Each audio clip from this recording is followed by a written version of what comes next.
Jadi Dr. Susilatur ini merupakan putra kebanggaan dari Kabupaten Blora, asli Blora. Bukan kebanggaan, saya malah dihina kalau bekas wakil bupati. Sarjana kok memalukan Blora. Sebentar, tunggu. Jadi begini, beliau ini meskipun memiliki gelar doktor ya, jadi keseharian beliau ini ya, maksud aku itu mempertahankan hidup dengan cara ngapunten ya, mulung, menjadi pemulung sampah. Iya.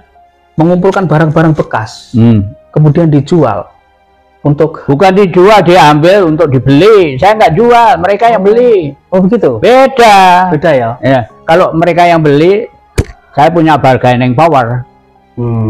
Begitu. Daya saing. Kalau saya yang jual sesuai dengan harga mau dia tuh. Oh gitu ya. Kalau ini sesuai dengan kemauan saya. Nah itu bedanya. Lo benar kok enggak? Bicara dengan seorang dokter ini perlu teman ya. Pikir. Ini loh otak aja nih ya. Aku sampai mumet. Setelah menyelesaikan pendidikan di Rusia ini, dokter kemana ini? Balik ke? Enggak ya. Tahun 71 saya kan mau pulang. Tapi menjelang pulang itu bulan Desember saya mau jalan-jalan ke Italia. Ya kan kemana-mana, Jerman 8 kali, Belanda 2 kali, Inggris, Perancis. Ini yang terakhir mau ke Italia. Dalam rangka apa itu dokter? Kok bisa keliling? Jalan-jalan. Jalan-jalan saja. Pengen ketemu bintang film terseksi, tersugeng. Tahu tersugeng? Terbesar? Sugu Ageng. Susu gede. Iya, itu Sophia Loren. Melenduk, yang melenduk. Iya, itu Sophia Loren namanya. Oh iya. Teman-teman, jadi di hadapan saya ini beliau adalah seorang dokter yang bernama Susilo Tur. Betul nggih? Tur itu nama bapak saya. Tur itu nama bapaknya. Mas Tur. Nama bapaknya Mas Tur gitu ya. Dan beliau ini merupakan adik dari Pramudia Anantatur yang sudah terkenal ya di Indonesia. Jadi aku cukup tertarik dong dengan beliau ini ya, yang merupakan dokter lulusan Rusia, Uni Soviet. Wah, itu bisa diceritakan ya dokter. Mulai berangkat ke sana itu tahun berapa begitu, dan dokter kok bisa berangkat ke Uni Soviet dulunya itu seperti apa? Gini, saya sesudah ikut Trikora, menduduki itu loh, merebut Papua itu tahun berapa 62, itu? Tahun 62, Trikora, komandannya kan Pak Harto. Siap. Nah, padahal saya itu lulusan Akademi Keuangan Bogor, harusnya kuliah dilanjutkan di Amerika, Singapura atau Australia, tapi nunggu giliran. Saya banting setir ketika waktu itu di Indonesia ada yang bernama Departemen Perguruan Tinggi dan Ilmu Pengetahuan, dipimpin oleh Profesor Dr. Taher Tayyip. Ada kesempatan untuk belajar ke luar negeri, yaitu ke Rusia. Saya ikut seleksi. Yang diterima tahun 62 itu 90 orang, yang mendaftarkan 9.000 orang. Di antara saya lolos itu. Di antara 9.000 orang itu ya? Saya lolos. Loh, saya masuk UI aja tanpa tes. Harusnya ya? Semua harus tes, karena minimum rata-rata yang diterima itu 7. Saya masuk ekonomi kan ya. Ekonomi minimum 7, bahasa Inggris 7, dan matematik juga 7. Loh, nilai akademiknya dokter ya? Enggak, lulusan SMA itu. Kan harus 3 syarat itu minimum 7. Lah saya itu matematik 10. Ekonomi 10. Bahasa Inggris 8. Jadi saya masuk UI tanpa tes. Terlalu tinggi nilainya. Rektornya ya Sumitro itu, bapaknya Prabowo. Iya. Tahu kan? Tahu. Nah itu saya ikut tes, lolos. Terus saya berangkat ke Rusia bulan Oktober. Pada di Uni Soviet itu tahun pelajaran baru itu bulan September. Jadi saya ketinggalan 2 bulan. Padahal di sana 6 bulan, 3 bulan pertama Anda harus menguasai 3.000 kata. 3.000 kata Uni Soviet? Iya, Rusia, bahasa Rusia. Oh, bahasa Rusia ya? Nah, 6 bulan harus menguasai 10.000 kata. 6 bulan. 10.000 kata. Jadi dalam tempo 6 bulan Anda harus sudah mahir bahasa Rusia. Wah, wah, wah. Jadi saya belajar keras dari jam 9 pagi, jam setengah 12 malam. Tiap hari kerja saya gitu, supaya ngejar ketinggalan. Nah, kan pertama kali saya paling bodoh di kelas. Pertama datang. Iya, anak-anak sudah main, cakis, saya baru ngowoh.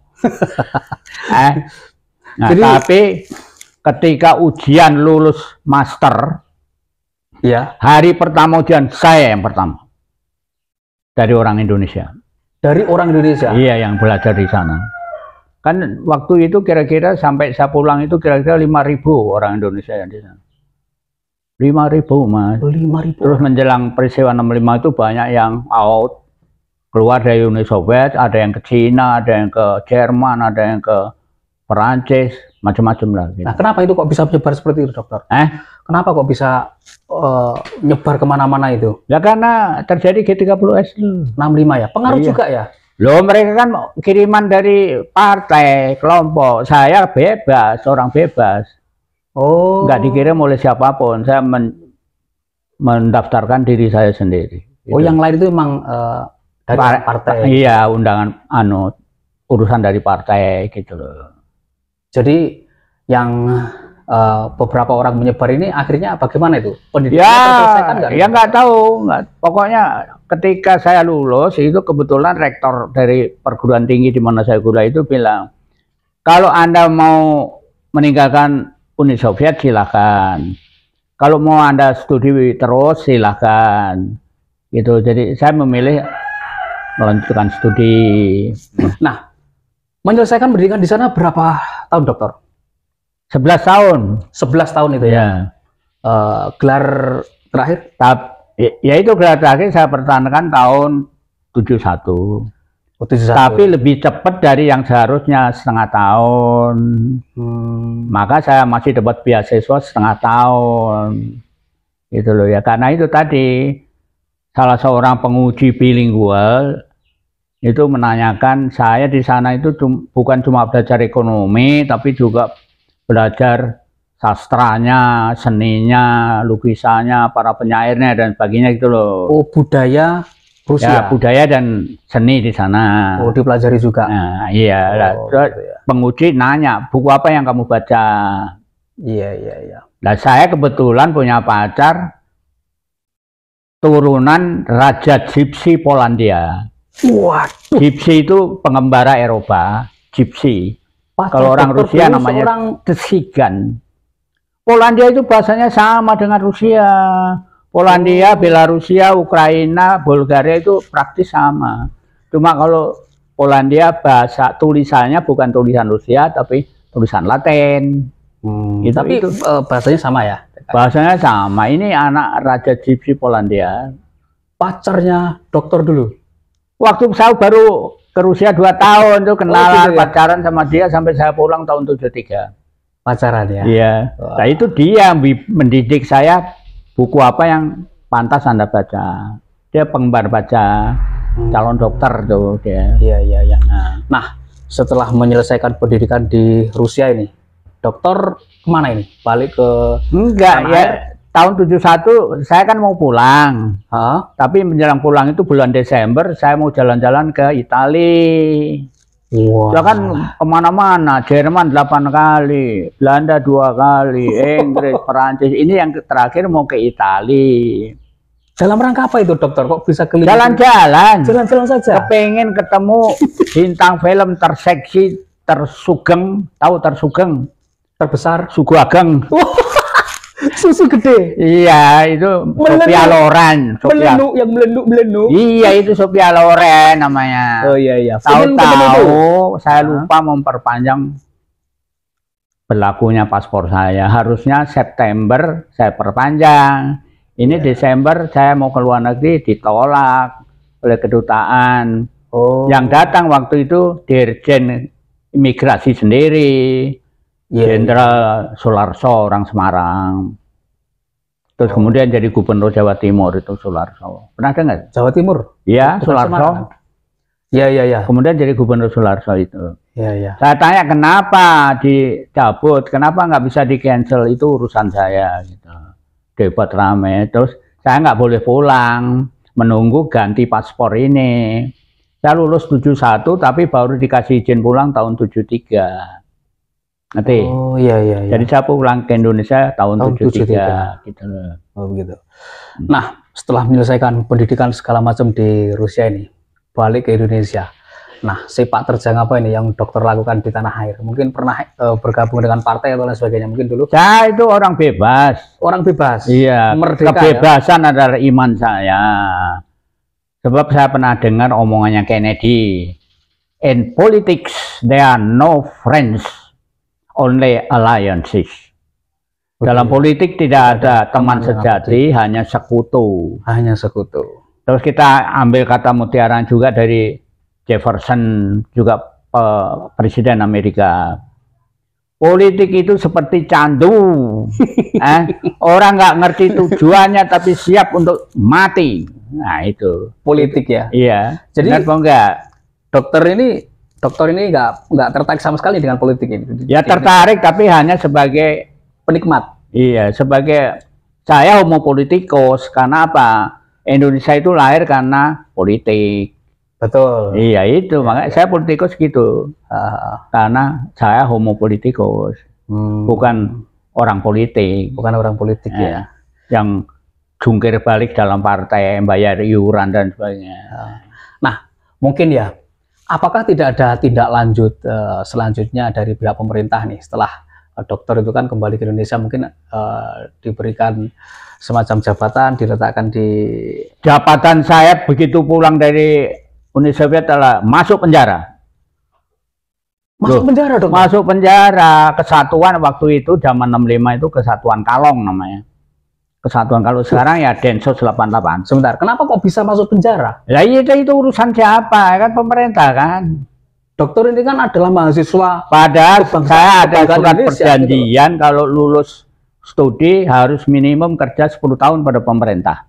Nah, itu kenapa kok selanjutnya? Ya itu dah saya dimasukkan ke kesatuan yang waktu itu namanya Kalong. Kalau main ngeluyur nangkepin orang-orang yang berbahaya. Oh, jadi dokter ini dimasukkan ke kesatuan Kalong itu? Iya, dalam waktu seluruhnya sampai saya bebas 6 tahun. Sekitar 6 tahun. Jadi ikut bertugas di situ selama 6 tahun? Bukan bertugas, di penjara kok bertugas. Di penjara? Iya, digebukin lah, mata saya ini kan buta. Tahu? Ditonjokin? Dipukul sama seorang mayor angkatan laut itu dari Ambon. Saya tahu namanya, Salekori. Pecah ini mata kucing saya. Sebentar dokter, aku masih bingung ini mencerna kata-kata dokter ini. Nah, pulang ke Indonesia ya, itu langsung diterima di Kemayoran, lapangan terbang Kemayoran, dibawa dengan mobil motor itu loh. Bemo, ya Bemo, dibawa ke imigrasi. Ya? Oh, ke imigrasi. Di Cikini tempatnya waktu itu. Di situ diinterogasi, terus sudah selesai, sorenya dibawa ke Densus 88, itu tadi Kalong yang ada di Kebayoran Lama tempatnya. Tuduhannya apa?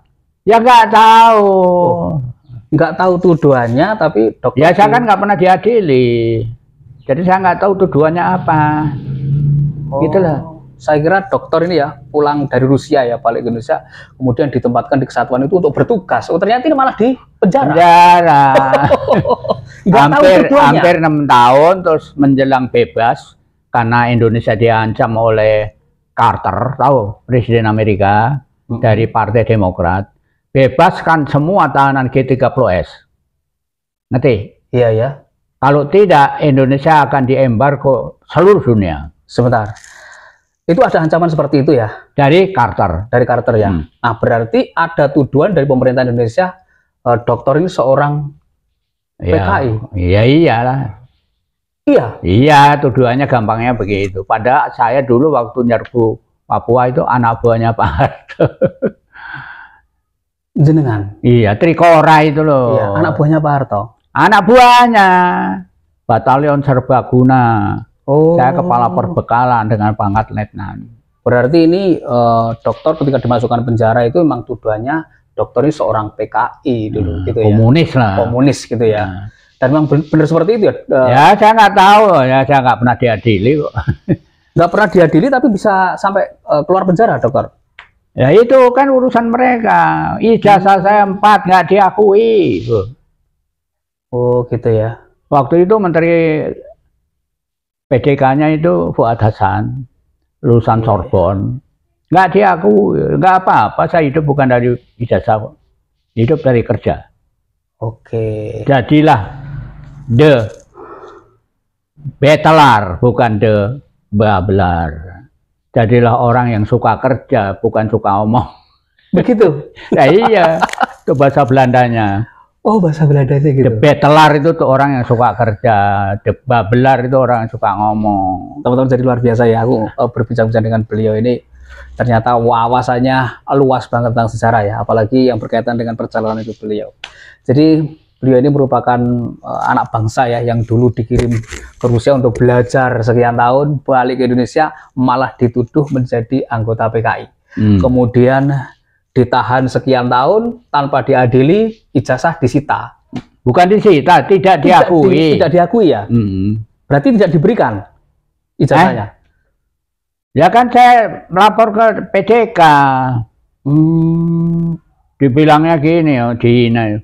Lulusan luar negeri nggak ngerti apa itu legal dokumen. Loh, saya bilang legal dokumen itu apa? Paspor, SIM. Itu dihina itu oleh PDK. Tahu sebabnya? PDK itu apa? Sebentar. PDK itu? PDK Pendidikan dan Kebudayaan. Departemen PDK, Pendidikan dan Kebudayaan. Dulu ya ini ya? Singkatannya kan PDK ya? Iya. Waktu itu menterinya Fuad Hasan. Oh, nggak diakui? Nggak diakui. Dia lulusan Perancis, Sorbonne. Gitu. Nah, ijazah 4 ini apa saja ini, dokter? Ijazahnya apa saja ini? S1 UI, S2 Patrice Lumumba, S3 Plekhanov, dan penterjemah. Saya punya ijazah penterjemah Rusia Indonesia. Makanya saya kemarin menerbitkan buku antologi sastra Rusia. Itu terjemahan saya. Oh, jadi dokter ini ya, maaf ya, itu juga penerjemah. Penerjemah juga, menerbitkan buku juga. Iya, itu yang terakhir ini antologi sastra dunia. Oke. Ada 9 cerita pendek yang saya terjemahkan. Begitu ya. Yang sebelumnya ada karangannya Maxim Gorki, Bapak Realisme Sosialis Dunia, masa kecilnya, baru jilid 1. Gitu. Di Rusia saya juga kerja sebagai editor, sebagai... Di Rusia? Iya, saya kerja, jadi saya itu makmur. Rata-rata 300 sampai 400 rubel sebulan. Dulu? Iya, satu hari Anda cukup makan dari cuma 1 rubel, cukup. Cukup itu? Cukup mewah. Waduh. Jadi saya itu kaya, makanya sering keluar negeri. Makanya seluruh Rusia, Uni Soviet itu saya kelilingi dulu. Betul. Teman-teman, jadi Dr. Susilatur ini merupakan putra kebanggaan dari Kabupaten Blora. Asli Blora? Bukan kebanggaan, saya malah dihina kalau bekas wakil bupati. Sarjana kok memalukan Blora. Sebentar, teman, jadi begini.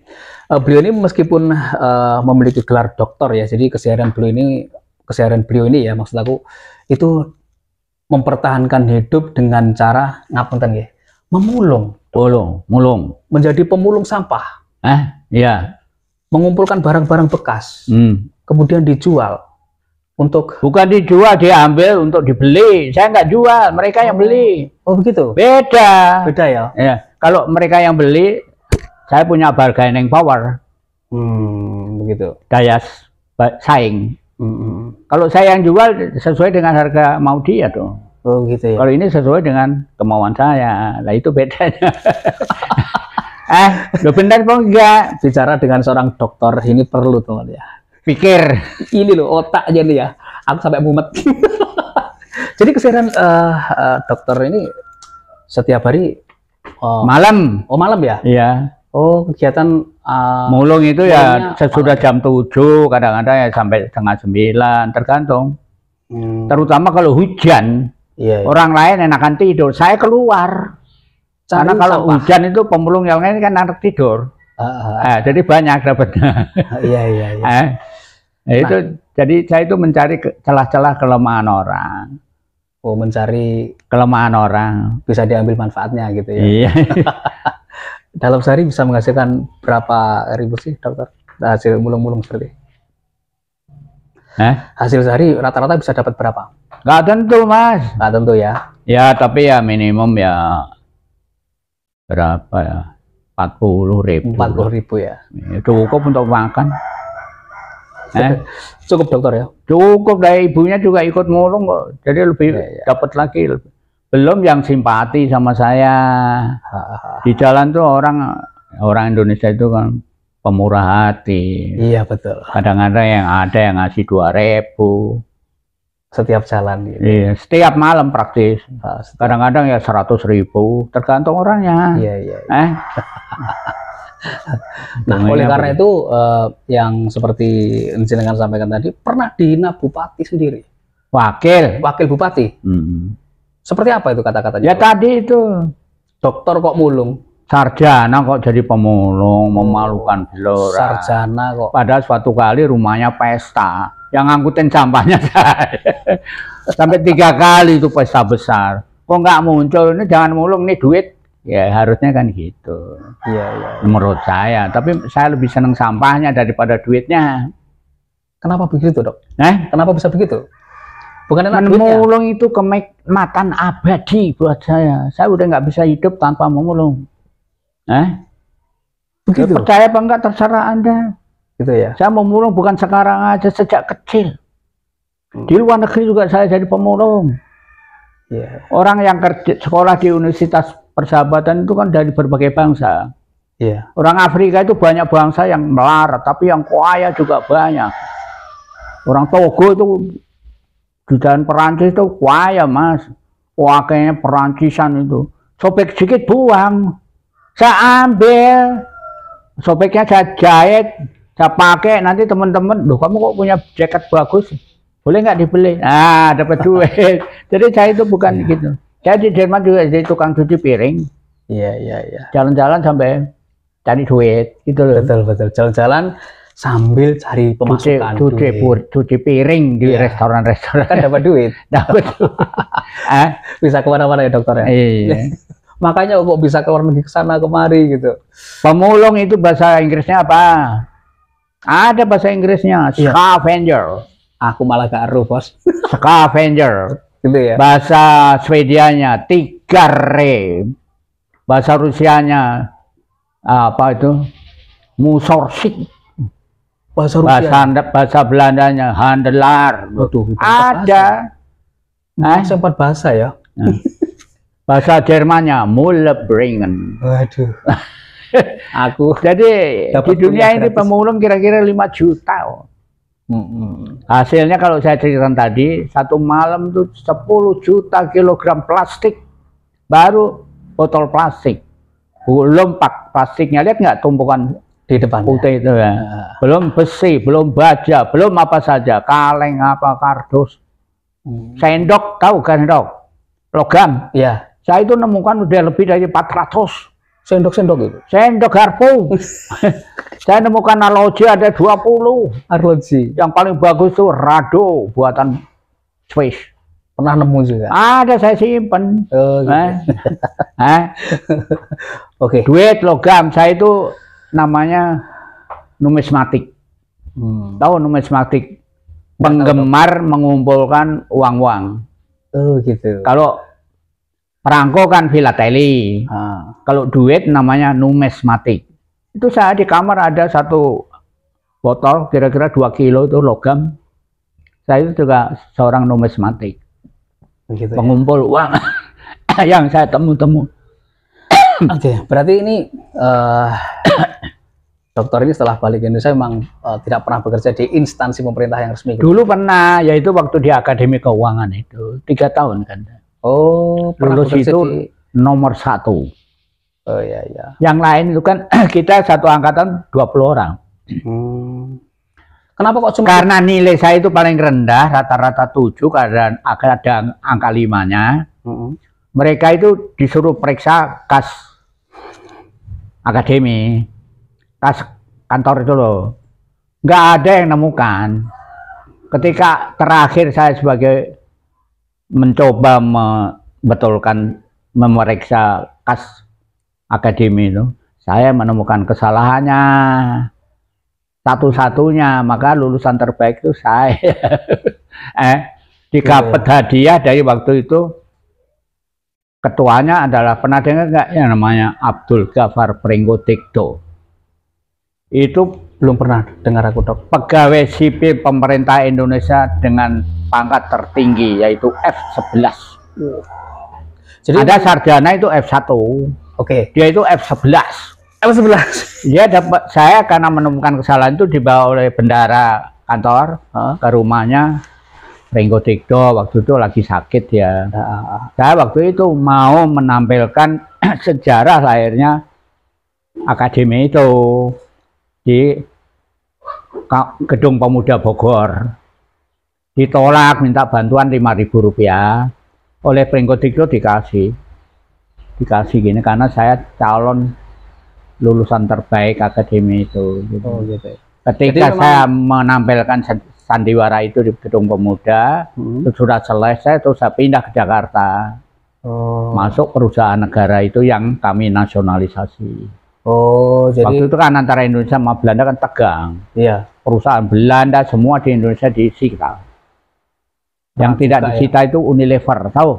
Unilever tahu. Karena itu perusahaan mancanegara. Sampai sekarang pun masih ada. Bukan cuma Belanda dong. Nah, itu makanya nggak berani nggak disita. Setelah pernah bekerja di 3 tahun di instansi pemerintah 3 tahun ini ya, kemudian dokter keluar ini. Ya masuk ke perusahaan negara hampir 2 tahun. Oh begitu ya. Setelah itu masih pindah-pindah kerja lagi? Negeri itu. Oh, ya. Terima kasih obrolan kita kali ini. Terlalu pendek. Belum semua terungkap. Ya silakan aja, kalau Anda cukup ya monggo. Gitu ya. Cuma mohon di edit. Kalau kira-kira ada yang berbahaya buat diri Anda loh, bukan buat saya. Silakan dipotong. Begitu, siap. Itu pesan saya. Siap. Gitu. Tapi memang luar biasa sekali perjalanan seorang Dr. Susilo Pur yang saya sebut beliau. Lambang saya adalah victory. Apa itu, Dok? Kemenangan. Kenapa kita bisa menang karena dicintai oleh orang tua. Kita bisa hidup kan karena dicintai orang tua. Kalau orang tua nggak mau ngasih susu kan mati. Mati kita. Nah, kalau kamu sudah cinta kasih orang tua, Anda harus berjuang. Berjuang. Bahasa Jermannya. Bahasa Jermannya apa? Berjuang. Berjuang itu berjuang. Kalau Anda bisa berjuang dengan sungguh-sungguh, Anda mesti bisa makan. Makan, minum, kenyang. Kodenya begini. Iya. 3. Ini saya ambil dari Rusia. 1 botol minuman bertiga. Nah, kalau Anda bisa makan, minum, kenyang, berbuatlah sesuatu buat generasi yang akan datang. Salah satu diantaranya adalah menulis adalah karya keabadian. Menulis adalah karya keabadian. Seperti yang dulu kan. Ya itu saya nulis karangan itu, kalau masalah naskahnya Pram udah kalah sama saya. Guru harus kalah dari murid, gitu loh. Ngerti nggak? Guru harus kalah dari murid. Pram menulis mulai umur 15, saya 13. Pram kawin 2 kali, saya 3 kali. Jadi guru harus kalah dari murid. Kalau nggak bisa mengalahkan berarti masyarakat itu mundur. Tonton, jadi apa yang disampaikan beliau terakhir ini sangat berarti sekali ya. Aku sendiri sampai mengkorok mendengarnya gitu. Beliau di usia yang sudah sepuh seperti ini, semangatnya itu yang bikin aku ya terserah aja itu semangat apa enggak, saya anggap biasa saja. Tapi aku melihatnya beliau seorang sosok yang punya semangat hidup yang luar biasa. Mulung iya, nulis buku iya, ya tetap berkreativitas, tetap produktivitas gitu loh. Maksud aku luar biasa banget. Terima kasih obrolan kita kali ini. Kalau ada yang salah, telan aja. Maaf itu kan di mulut, gitu ya? Hatinya yang penting. Gitu ya. Oke. Mulut kan bisa bohong. Minta maaf tapi sebenarnya enggak. Kan orang. Ini contohnya ponakan saya itu profesor. Iya. Di Malang, perempuan, anaknya Mbak Ayu saya. Datang ke sini. Sejarah itu nggak penting, Om. Jadi kayak bicara di depan mahasiswa. Saya pura-pura lupa ibunya itu Mbak Yu saya. Siapa sih nama ibu kamu? Umi siapa? Umi ini macam-macam, masa Mbak Yunya sendiri lupa. Kalau lupa mau apa? Kalau bapakmu saya tahu, Mas Hudi namanya. Iya. Terus dia nyebutkan Umi Safaatun. Yeah. Oh iya, baru saya getak Mas. Yeah. Hargailah sejarahmu. Tanpa mereka kamu itu nggak ada, ngerti kamu? Betul, sejarah itu penting, kata Toynbee itu. Dia kan bilang, bangsa yang menghargai sejarah leluhurnya adalah yang bangsa yang besar. Kamu profesor tapi nggak menghargai sejarah. Maaf itu di bibirmu, hatimu mendidik, ya apa enggak? Nunduk deh, profesor. Dianggapnya kalau profesor nggak ada yang lain. Iya. Kimia, jurusan kimia. Iya. Nah, itu loh Mas penutupnya. Jadi kalau ada yang salah, telan aja. Telan aja. Kalau ada yang salah, wis telan, lek juga, dilek lah. Enak nggak enak, telan aja. Baik, kami berdua mau pamit undur diri dulu.